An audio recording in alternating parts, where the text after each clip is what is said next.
The Big 12 Experience, Big 12 Big East Challenge edition of the Sports Gambling Podcast Network is brought to you by Underdog Fantasy. Use that sign-up code, promo code TCESGPN to get a 50% deposit bonus up to $1,000. That is the Underdog Fantasy promo code TCESGPN. App in your app store today. Use the promo code SGPN for a 100% deposit match up to $100. That is the promo code SGPN. And we're also brought to you by Rhythm. Start crushing college hoops, college football, and NFL with Rhythm. Get your 7-day free trial today by going over to sportsgamblingpodcast.com/rhythm, podcast.com/RITHMM today.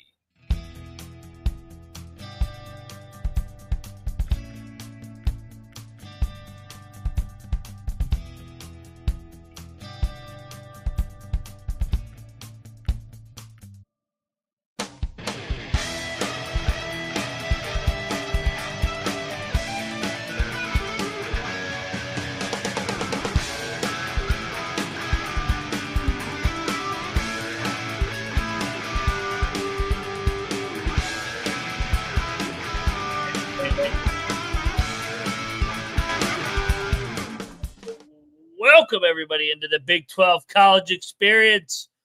Big 12 Big East Challenge. The challenge time is here, baby.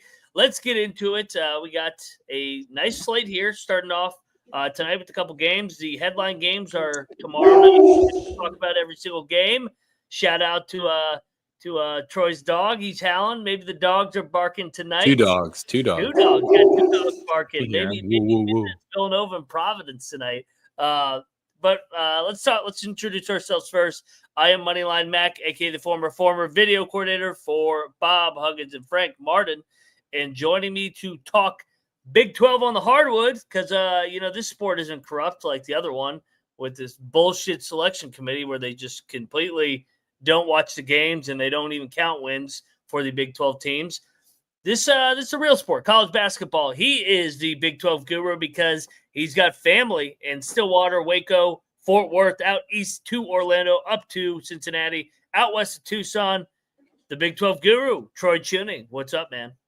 What's going on? Yeah, I don't know what's worse, the college football playoff selection committee bullshit, or how many people wouldn't want Bobby Petrino as the West Virginia head coach. Like, he's not going to show up and fucking win football games. It's kind of crazy.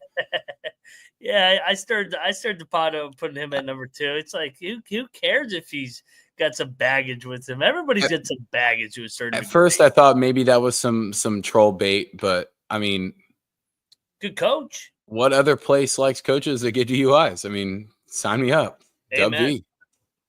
Amen. Yeah, I mean, sometimes we get on our pedestal. Like I said to the one guy, I said, are we trying to win football games, or are we trying to run a little local bookstore or local book club at the library? I'm trying to win fucking games and get to the playoff next year.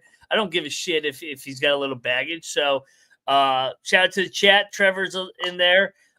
Troy, let's talk some hoops, though, because Big 12, I would say if I had to grade them through the month of November, B-. Yeah, I was going to say C+, somewhere around there. They have not had the bye game loss. I don't think we have not lost a bye game. But we've lacked the marquee wins outside of Kansas. I know Baylor gets a nice little win against St. John's. West Virginia actually has the best best win in the league, beating Gonzaga on a neutral floor down there in the Bahamas. Arizona, I guess, is an in-league game. But Iowa State, nice little showing out there in Maui. Beating Dayton the way they did, it would have been really nice. They might be preseason, or they might be ranked number 1 today if they had held on against Auburn.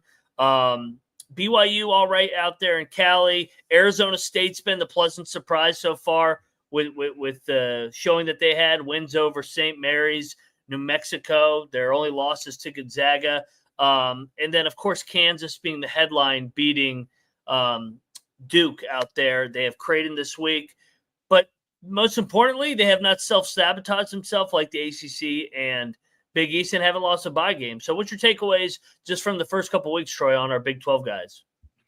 I definitely think that, I mean, when you hear stuff about Baylor, like, yeah, they've been tested, sure, but they've failed some tests. And we know Kansas is really good, but they still kind of seem like they're on that trajectory from last year where we're looking for like another level of this Kansas team to be that, like, whoa, they really are the best team, and still kind of waiting. Do you think Iowa State has looked pretty good? Auburn is a hell of a basketball team that's playing really well right now. Those two, I mean, I wouldn't be surprised if we got to see that matchup again, in like a Final Four scenario, or, maybe even the national championship. But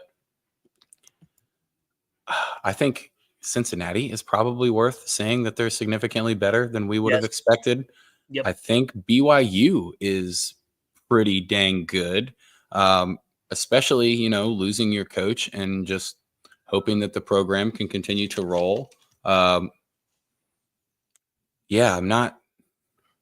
guess we'll see here. The really interesting game is tomorrow night's DePaul and Texas Tech, because DePaul's been so much better than we expected, pretty much from everybody on the whole TCE network. DePaul's been impressive compared to what people were betting on and expecting.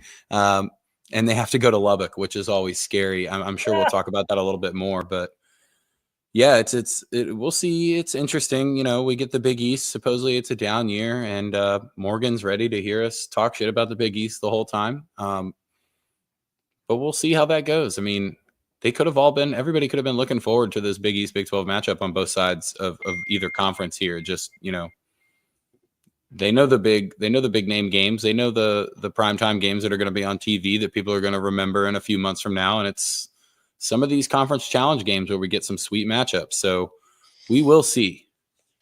We will see. And you make a good point. Like Morgan saying, it's time to get the Big East to get shit on. I mean, time to listen to them, because he knows we're going to shit on the Big East. Yeah, I'm not. Well, I'll shit on the Big East for the month of November that they had. They deserve to get shit on. They were fucking pathetic, and I think even the biggest Big East homer would tell you that the Big East was absolutely pathetic, and that's what showed up in the net rankings, where you only got 3 teams in the top 50. They're going to be a 3-bid league. They're going to fight their ass off to maybe get a 4th. Marquette. Definitely looks like the class of the league. St. John's is solid. Then Creighton, they've been banged up. We'll see. Butler seems to be playing better basketball. And then the dark horse is Georgetown, right? Like, if Georgetown can actually keep any kind of momentum, then that might save the league a little bit. Yeah, and then you got Xavier and DePaul, and then the elephant in the room here, UConn. I know everybody's automatically just thinking that UConn's going to turn it on. I have my question marks with that roster. We've seen teams completely fall off the face of the earth the next year after a national championship. Florida, after back-to-back, did not make it back to the tournament. Kevin Ollie's team did not make it back to the tournament after they won it. Jim Calhoun, multiple times a year after they won it. They did not make it. Calipari's gone from national championship or national runner-up to NIT. UConn to the NIT is a realistic possibility, because if they don't win this Baylor game, because then it gets to the point where you didn't get really any signature wins in the non-con, and now you have limited opportunities to pick up a big one in Big East play, because Seton Hall has lost multiple bye games. Providence hasn't looked very good, going 0-3 in Atlantis. Villanova, we all know what they did in the non-con so far. They've been dog shit. And then Creighton has not been very good, or who's the other one? Well, I guess DePaul's just played nobody. So it's going to be interesting. This is a huge – if you're a Big East guy, this is an opportunity to change the narrative a little bit. And you got to – like, the over-under win total for the Big East in this challenge is 4.5. I think you got to take the under, just because they're going to be dogs in, 8 out of the 11 games? Yeah, but you love dogs. I do love dogs, but can you win outright? I do think it's a dangerous spot here for the Big East, because typically you would have seen the Big East kind of underperform the way they did and be the hungrier of the two conferences in this challenge. But I don't think the Big 12 has performed well enough where they would not be just as hungry themselves. I don't know. I mean, we'll talk about it more when we get to the actual Baylor UConn game, but Caravan and solo ball are not enough. If you look at last year's team and the top two guys are supposed to be Alex Caravan and solo ball, that might be an NIT team. You might be onto something because that's just simply not enough. Yeah, they lost the number 2 and number 3 pick in the draft, and they lost Tristan Newton. And then the year before that, they lost Sanogo and other guys. Like, they've lost a lot of openings. Yeah. Yeah, and so I'm just looking at it right now. Lines are trickling out for tomorrow night. So just to put in perspective, the 11 games, Cincinnati's favorite at Villanova, BYU's favorite at Providence. You look to tomorrow night, so that's 2 games the Big 12's favored in. Baylor is a dog at Connecticut, so that's one the Big East is supposed to win or favored in. Iowa State's a favorite in Ames against Marquette. Kansas opens as a favorite in Creighton. Texas Tech is going to be favored against DePaul. You go over to Thursday. I think TCU is going to be a slight favorite in Fort Worth against Xavier, probably like 1 or 2 points. So that's another one. That's a toss-up game. If you're the Big East, you're looking to get that one. Georgetown's going to be a dog Friday night in Morgantown. Then you look to Saturday. St. John's will be a favorite against K-State in the early Fox Saturday game. Butler will be a heavy dog at Houston. And I think there was one more on Sunday, if my app will load. Seton Hall, right? Okay, State and Seton Hall. Yeah, Seton Hall, Oklahoma State. Who do you think's favored in that? I don't know. That one could be kind of close. I probably would say that Oklahoma State will be like a 1 or 2 point favorite. So how's it on the road? Yeah. So who's favored for the Big East? UConn and St. John's. Other than that, they're virtually an underdog in every single game. So do they get to that 4.5? I don't think so. I think the Big 12 most likely goes 8-3 in the challenge. What's your early prediction here? I mean, I think there's going to be a Big East team that wins a game that's kind of unexpected. Could be tonight. It could be tonight. It could be like Marquette beating Iowa State too. I think those are 2 pretty dang good teams that are matched up. I don't know if I want to go as far as to say Georgetown against West Virginia as like an unexpected win because I think W has looked pretty dang good. I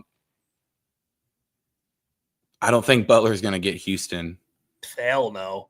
Off 2 losses, they're going to get killed. But I mean, I could see Seton Hall winning that game against Oklahoma State. That wouldn't be all that surprising. I could see Xavier winning. I could see UConn winning.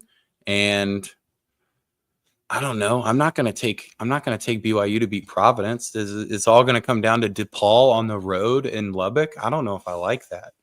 They're going to get drilled. Even if you give Marquette that 4th win, you've got to get – it's either going to be Georgetown at the Coliseum or DePaul in Lubbock that you're going to be really hoping gets that over the half. That's kind of scary. Yeah, I don't think they're going to win either of those games. And it's not being a West Virginia homer. Georgetown just is young, and they haven't shown it on the road. And West Virginia battle-tested. I know they are off the Atlanta strip. But real quick, Troy, we'll go game by game, give out a pick. We do have some lines out. But first, we got to talk about ourselves. Get on over there right now. Race to 15K is on. We got 28 days remaining, and we are sitting at 13.6. So we need to average around 50 subs a day if you break it down the analytics. Please get on over there. And it takes 2 seconds out of your day, and it's free. We're not trying to get your money. Subscribe helps us grow the show so we can bring more content like the pregame show that'll be at 6 o'clock. This Big 12 show, the preview and pick show, Moneyline Mac Top 25. We got plenty of ideas, but the only way to keep bringing ideas to the table and get signed off by the bosses is getting more subscribers and likes. So please tell a friend and help us help you. And download the SGPN app in the store today. We're also brought to you by Underdog Fantasy. Promo code TCE SGPN. Love Underdog Fantasy, guys. You got to get over there and use our promo code right above my head, TCE SGPN. Tune in at 6 o'clock. Every single night where we will give out our underdog entry of the night. We've hit a couple times here recently, 12-1, 13-1s. So you're going to want to tune in at 6 o'clock Eastern, Monday through Friday. That is the Underdog Fantasy promo code TCESGPN. We're also brought to you by ReBet. ReBet, new social sportsbook available in 45 states. there are plenty of great opportunities over there. Download the Rebet app in the App Store and use the promo code SGPN for a 100% deposit match up to $100. That is Rebet promo code SGPN. All right, Troy. Well, we only got lines, I think, for 6 of them. We'll lead it off here in the 6:30 game. And, Villanova, Cincinnati going to Philly here. I think Villanova can actually win this game. I think they play through Eric Dixon. I think they can grind this thing out. So I'm going to take the 3.5. I think it's going to be a one-possession game here. I could see Cincinnati winning right at the end, but I'm definitely going to take the points with the home dog here. Give me Villanova plus 3.5 at home against Cincinnati. How about you? I'm laying this. This wasn't even one that I really thought about taking the points in, to be completely honest. Bearcats are top 10. Yeah. Bearcats are top 10 in field goal percentage and 3-point percentage. Villanova can't shoot, and they only go through Eric Dixon. So I do think it could be one of those games where Eric Dixon looks pretty good, and they just do the whole, we know he's going to get his, whatever, we'll limit everybody else. I think Cincinnati goes on the road and wins this game by 5 or 6 points. All right, so we're opposite sides there. BYU, Providence. I'm not taking BYU as a dunk. Me and Noah got in a spirited debate on this last night. He's underrating the travel spot. BYU's first true road game at the dunk. Do we have an update on Bryce Hopkins? It sounded like he was going to give it a go tonight. I think that's a little bit of a bump if Bryce Hopkins is able to go. But it's mainly just a fate of BYU. Traditionally, who's not a good road team. And this is Kevin Young's first true road game as a head coach in college basketball, and it's at the dunk. I think that we're not given Providence is not as bad as they were as they were down there in the Bahamas. So give me the dunk here at home as a home dog. This one opened at 4.5, right?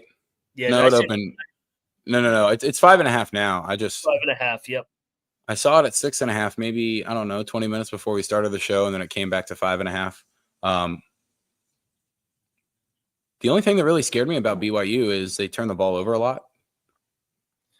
But besides that, everything else they do is almost at that great level. I will say Providence does offensive rebound pretty dang well. And in the home spot, getting some of those extra possession points can be 2 points can be worth 4 because of how backbreaking a few of the putbacks or any kind of, second chance extended shot clocks can be.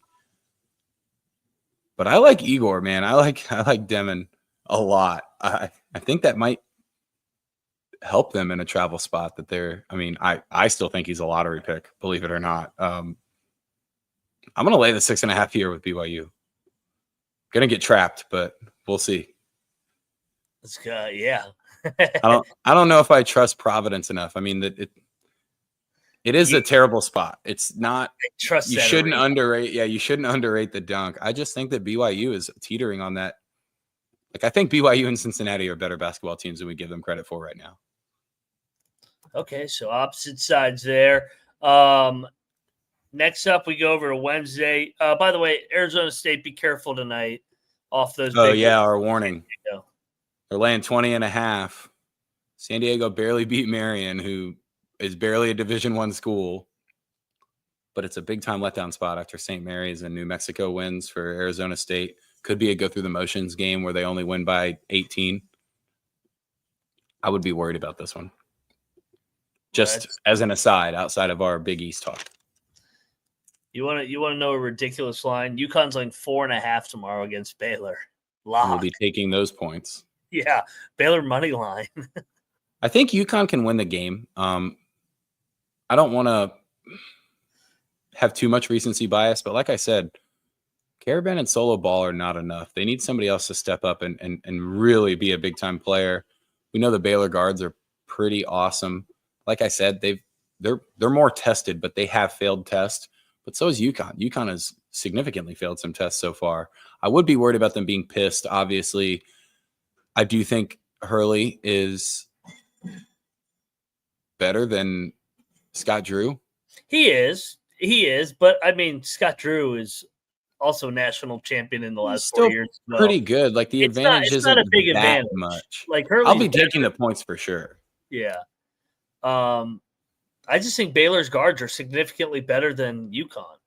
So giving me points. Me too. And Scott Drew's a good dog coach, by the way.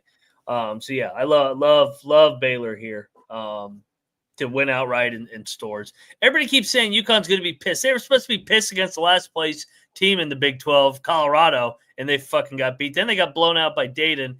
I mean, yeah, okay, they beat Maryland Eastern Shore. They haven't beaten anybody. I think that they're farther away than people are giving them credit for. Like I said, they're going to the NIT this year. I'm sticking to my prediction. All right, here's a number I'll lay. Marquette going to Ames. Iowa State's laying 5.5. Opened at 6. It just came down. I am laying it with Iowa State. Marquette's getting drummed tomorrow night in Hilton Magic. This is Hilton's a weird spot to expect a team to go in and win. The only note that I had on Iowa State here, because I know how much you like the Baylor guards, the Iowa State guards should probably be mentioned as good as the Baylor guards, right? Toughness, yeah. Lipsy, Gilbert, Curtis Jones, they rotate well on defense. They can all score. They all play offense. They take what you give them. I like Iowa State's team.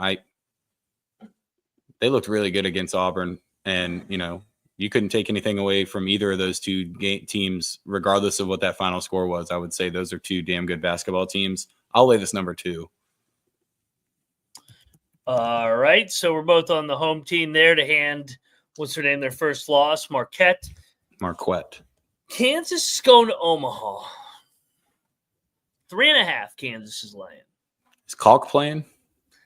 That's the question. I don't think he's going to. That's my whole determinant factor here. If Kalk is playing, you take points with Creighton. If Kalk is not playing, you lay it with Kansas. I feel like Kalkbrenner is kind of that guy that you would see the true Hunter Dickinson bitch come out. Like, he would actually have a little bit of competition, and then, he seems to kind of cower when he's actually challenged. But if there's no Kalkbrenner there, you add Hunter Dickinson's higher than 9 rebounds to your underdog, and you lay the points with Kansas. Over half a technical foul for Hunter Dickinson is a hell of a bet. It's probably going to hit. Kansas always loses one game in the non-con. I kind of think this is the scheduled loss. I think even if Kalkbrenner doesn't play, I think Creighton can make some shots in that building. I think I'm going to be on Creighton tomorrow to hand Kansas their first loss. What's Pop Isaac's numbers look like against Kansas last year? Good question. Did Kansas prevent him from doing anything when he was on Texas Tech? Well, I know that Texas Tech absolutely housed Kansas on Big Monday, so I would imagine that he had a pretty good game that night. I just feel like I like Kansas, but knowing Bill Self, they got Missouri on deck in the border war. I think they dropped the game in Omaha. Then they get back and beat Missouri on Sunday. All right. Last year, there was a game when Texas Tech won 79-50. Pop Isaacs was 1 for 9, 1 for 6 from the 3-point line, had 7 points. Oof. Is this a bounce back? Finally gets his chance on maybe a little bit better of a roster in Creighton? Or is this Kansas kind of understands Pop Isaacs' game? Good question. I think if Kalk doesn't play, you just lay it. Okay. All right. Next up, DePaul, Texas Tech. There's no line out on this one. I would imagine this thing will be around 10. Yeah, this seems like a reality check game, right? Yeah. This could get ugly tomorrow night. Got to go to Lubbock? Ugh. Yeah.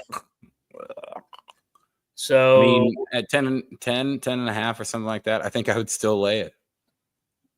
I don't feel great about it, but I think I would still lay it. I'll be laying it. I think they're going to drill them. Xavier, TCU, Thursday night. Xavier, have they hit the road yet this year? No, I don't think so. Maybe. Yeah. All right. Not in anything significant. All right, TCU. I'm going to go back to the well one more time. I think TCU will beat Xavier on Thursday night. They're off back-to-back losses in that tournament.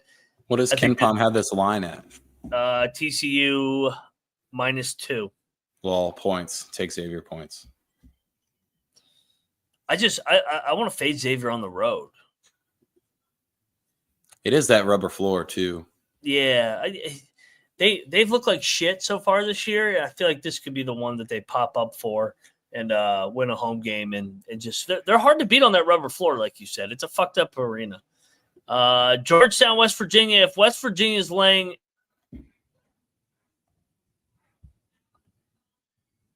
Uh-oh. Did we lose Mac? Did we lose me? May have lost Mac. Was I paused or were you paused, Mac? Well, hopefully somebody's not listening to both of us talk over one another. am I back? Oh, there we go. Now I can hear you. All right, back over there. I flipped to the hotspot. I don't know if I want to lay any points with the Mountaineers. I was gonna say what was the line? The estimated line?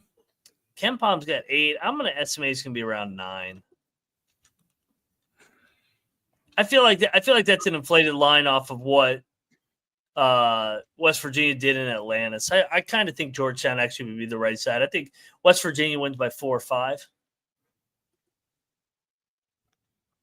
What? All right, tuck job time here. What do you think the line would be between West Virginia and Notre Dame? West Virginia and Notre Dame. Because Notre Dame got Georgetown by 19. Yeah, but that was like a month ago. At Capital One. I would say West Virginia probably. I think. Well, if I remember correctly, Georgetown was laying like 2.5. I think that Notre Dame and Georgetown are pretty even in terms of like where they would like Vegas. I think it'd be around 9.5, 9.5, 10. I'm gonna lay it with DeVries. Okay. I need a new West Virginia coach to get on the bandwagon early because I rode Neil Brown when everyone hated him, and then I dumped him before it was cool to like him again, and then now everyone's back to hating him, and I've already jumped off the roller coaster. Well, he's gone. Well, yeah, but I feel like Georgetown, like we were talking about it on the pregame show last week. I think they're fool's gold still. Could be. I'm okay laying it with the Coliseum, to be honest. Kind of the same thing that you're thinking with Providence here. I think the Coliseum might play a little bit more into this Georgetown game than we give it credit for. I'll be interested to see what the line is. If it's something weird like 5.5, I would be kind of scared. Oh yeah. I'm going to project 8.5. I'm going to say 8.5. I would think it's telling you then. I would lay the 8.5. What about when we go over to Saturday? We got K-State traveling to St. John's. What do they got? K-State.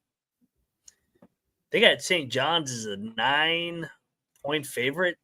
Oh, I think I'd take K-State. Is this game at the Garden? I would imagine this is at the Garden. No, this is this is Carnesecca. This is the easy bet. Remember? Ooh, actually, yeah. Let's lay it. The one we gave out easily. Yeah, this was supposed to be at the Garden, and a few months ago, it like randomly got moved to Carnesecca, and then he passes away. They have their whole thing going on this time. I'm taking St. John's on the tragic magic play. Good point. Yeah, K-State might be walking into a buzzsaw. I think Pitino might be wearing a sweater vest too. So yeah, let's shoot. Jerome Tang might wear a sweater vest too. Jerome Tang's the kind of guy that would just be like, yeah, everybody loves this dude. I'm gonna wear a sweater vest as well. He should. Houston laying 12 against Butler. Lay it. Yeah, I would lay this. We've got Trevor who's putting up 10K possibly to the Butler NIL fund if they're able to win outright against Houston. So yeah, that seems like at least that's a smarter bet than I'll shove a beefy 5-layer up my butthole. And Houston, Trevor's done a face reveal online too, so that would be a tough one to have to pay back. Hey, Troy. There's some other good games not among the Big East Challenge. Utah's hosting St. Mary's in Salt Lake City. They won at St. Mary's last year. And then Colorado's hosting Colorado State. I know Colorado State's a little bit down, but still, hey, that's some quality. They just beat TCU. Yep. Just beat TCU at home, so. And then on Sunday we have Texas A&M. That's a good game. You got Kansas going to Missouri, like we alluded to. We have Vandy, TCU, and then we got the finale of the challenge. Oklahoma State going to Seton Hall. I think Seton Hall wins this. I do too. I feel like Oklahoma State is way different on the road. Yeah, Seton Hall, it hasn't been bad against the high majors. They've just been bad in the bye games. Yeah. Is there a chance that they're sitting at 4 wins? And before this, the Big East is sitting at 4 wins before this Oklahoma State Seton Hall game? Well, they would it all comes down to this. It would have that's why they had the line set it. Is it at 4.5? Yeah, 4.5. Yeah, you can yeah, be that's right. what I'm saying. So what's the path then, Troy? If the Big East is going to hit the over, I think you got to at least get one of the 2 dogs tonight. Yeah, I would think you. I don't know. Maybe you can get away. Maybe you can get away with not getting Villanova or Providence. Well, then you would in which case you would have to get UConn, and probably Marquette would have to win on the road, or Creighton. Yeah. But if you get if you get UConn and Creighton or Marquette, probably Xavier and then St. John's, and you would have possible number 5 in Seton Hall. Yeah. So that's, if you want to have a no sweat bet, you're really hoping that you get either Villanova or Providence tonight. Yeah.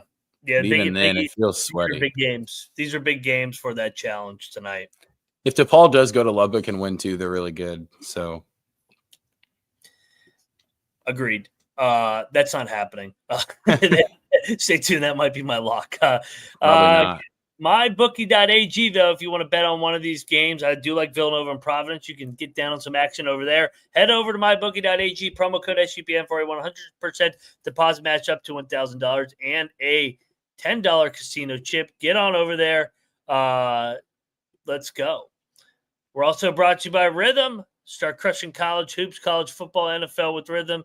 Get your 7-day free trial today by going over to sportsgamblingpodcast.com/rhythm. That is the sportsgamblingpodcast.com/rhythm.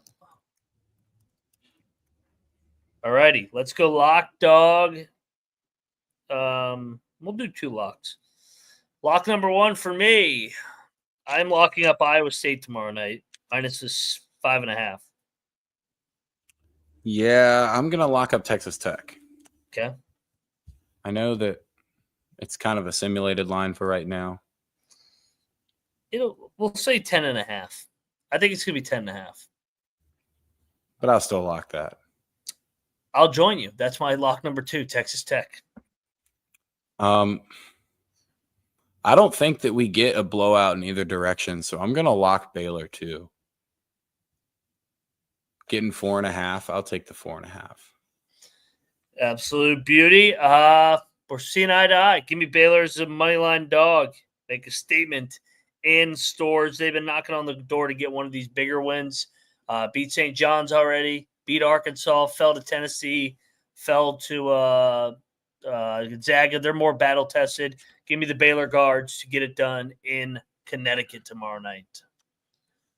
I think for my dog, I don't know if it'll even tip as a dog, to be honest, when you said it's around 2 or so, but I'll take the Musketeers, the X, Xavier dog. All righty. I just like watching John Fanta have to tweet about Xavier, even though he hates him. John Fanta. That guy's a character. He's hilarious. He loves the Big East. So, all right. Make sure you guys going live here in a couple hours, 6 o'clock Eastern on the pregame show. Troy will be there at some point this week.